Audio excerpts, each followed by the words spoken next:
What's up, everybody? Welcome back. Hope everybody's having a great day or night whenever you're watching this. Oklahoma City Thunder have finally clinched a playoff or finals berth, I should say, because this has been super special to watch over the years with going through the rebuild after everything they went through in the mid 2010s. They've come back all the way to the mountaintop, and they've done it organically. They did it the exact way that you should do it. And so many fans are hating on it for some reason. I don't get it. This is the prototypical of what everybody wanted, where they wanted a team that would take more mid-range, that wouldn't just spray out threes all the time and not play defense. They play defense. They attack at all three levels for their scoring. They play as a unit. They have a star. There's a more than capable co-star and co-stars. They got the whole makings of just a fantastic team. And there's been like some pushback against him because some people like to think that Shea is a foul merchant, and every great scorer that's ever scored a lot of points got to the free throw line at an absurd rate. So I don't really see anything that's all that different from what those guys did to what he's doing. So yeah, I think it's stupid. I think a lot of the things that people are hating on the Thunder are bogus. And I think the Thunder have been amazing. I think they've been the best team in basketball pretty much all season long. They had a tough stretch in a 7-game series with the Nuggets, which I think goes more to show about the Nuggets than the Thunder, just about how close Denver might actually be, because the Thunder just dog-walked the Timberwolves like all series long. They had one game where they clearly just didn't care. It was a fluke of a game because they went on to steamroll, with the exception of there was one close game in this Thunder-Wolves series, and the Thunder pulled it out. It was pretty much an annihilation, and I think what makes it so hard is no guard is going to have a lot of success against them because they've just got waves of defense, waves of defenders at the guard position, and their guards make you work on the other end, so you have to defend them too.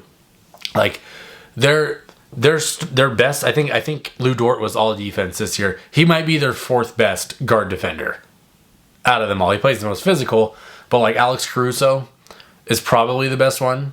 I think Cason Wallace was exceptional on Anthony Edwards in that series. They just have multiple guys. Like SGA can guard. J-Dub can guard. Multiple guys that lock up that position. And then on the back end, obviously you have Chet. There's Hartenstein, who does a good job in rebounding and playing as a big body. They have every little core piece to win the title. They should be favored to win the title. This should be their first title since the Sonics days, way before I was even born. They should be easily favored in doing all of that. And they did it in the best way you could have done it. Organically, through the draft, you add the right pieces as things go along. They didn't do it by splash trades and trading 17 first-round picks for one star. They did it the best way, the most organic way, to where they, and this CBA might be a team that could be set up for a dynasty. Now that is very early, very premature. They haven't even won one yet. But the way that their contracts are going to be structured, they've got a few years where they could just be really damn good. And then they don't really have to run the risk of losing anybody for a few years. So they don't even have to really make those tough decisions. Their draft over time, like you have like Nikola Topic, who is like was going to be like a consensus top 5 pick, and he's just sitting there, stashed because of his injury. But who knows? He could come back. He's young. He could be amazing. That could be another weapon. They're like AJ Mitchell, like can't find like a lot of minutes right now, but when he played, was pretty damn good by all means for a rookie. They got depth on depth, and those are the things that are because they are going to lose players in time. That'll happen. They're going to trade guys. The players are going to leave in free agency, try to secure their money. Things like that are going to happen to them. But the next 2 to 3 years, they're going to be basically locked into being a top 1 or 2 seed, health permitting, of course. And they could be going for multiple championships during this. I'm so confident in this. I love what the Eastern Conference is doing in the playoffs right now with the Pacers and the Knicks. That series has been amazing to watch. I think the Pacers will inevitably take that series. They're up 3-2 at the time of this recording. They're about to go back home. But, like, realistically, are we picking the Pacers over the Thunder? Probably not. Right? Like, I think the Pacers Thunder series would be better than the Knicks Thunder. I think the Pacers will be more competitive. I think that would be very fun. That'll be a different time for a different video if this comes to fruition with the Pacers. But ultimately, I think the Thunder have been the best team in basketball all season long and are the easiest, safest bet. Even before the season, this was the team that I said was like, in the West, they're the one I'm most confident in. Because the things that they struggled with last year were rebounding and shooting. They added Hartenstein. They got development from Case and Wallace. They got Shea developing, J-Dub developing, Chet developing. Like, this could be the worst these guys are ever playing at for the next 5 to 10 years. And then, like, Alex Caruso comes in and is like that Swiss Army knife that plays between the lines and just glues every piece together. Like, you see Anthony Edwards talking about them after the series is over, and he's like, it's like 15 puppets on a string. And that's not mimicking them as actors, or it's not. He's basically saying everybody out there is just in tune with the other guy. And that is so hard to beat, especially when the talent is there. When you get the talent and the effort and the continuity, that's a perfect mesh, and it's probably a champion. So I think that they've got something really special brewing for the next few years. Obviously, the job is not finished. They got to get it done.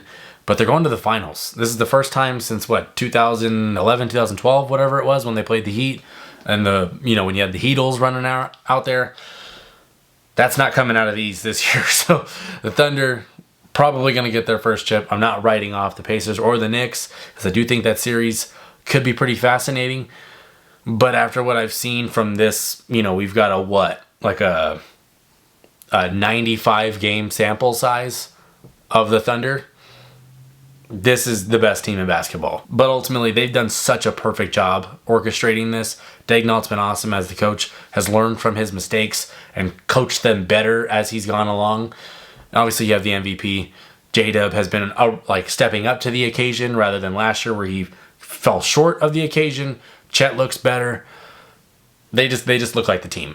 They just look like the proverbial soon-to-be champions. Anyway, yeah. How do you feel about the Thunder as a team? Like, are you one of the people that just wants to see them lose? Because it's funny to see that everybody was cheering them on the way up, and now that they're there, everybody wants to see them fall. This is how it goes every single time. Anthony Edwards is facing that exact same thing. We have a toxic thing in the NBA community where we love them when they're on the come up and we hate them when they arrive. That's what fans do. For some reason, I think it's so stupid to where, like, these guys are just awesome the whole way through, and they're going to face adversity and they're going to struggle and they're going to fall short. There can only be one winner at the end of the day. And I think it's just funny to see that people always cheer the underdog, and then as soon as they become the top dog, they want to see them fall. So, it's a little hypocritical in my opinion, but I just think the Thunder have been amazing all year long. I've been on this hype train all the time. I would say no matter who wins in the East, the Thunder are my pick to win the championship. I would personally like to see the Pacers. I think the matchup style is a lot more contrasting, where the Thunder want to keep you in the half court and the Pacers want to run and gun, where you get one of the probably best offenses versus the best defense. I think that would be a lot of fun and interesting to see how a guy like Tyrese Halliburton handles the guard defense and the guard play of the Thunder, because everybody has struggled against it. The Grizzlies got no good games out of their guards. The Nuggets got one good game out of Jamal Murray, and then the Timberwolves got 1.5 good games out of Anthony Edwards. So that's what I'm saying. I think that would be interesting to watch, but historically, this Thunder team just looks historic. So, yeah. If you're new to the video, please subscribe, like this kind of content. Please like the video. I appreciate you for watching. Let me know if you got the Thunder winning the championship. I'm done. Peace.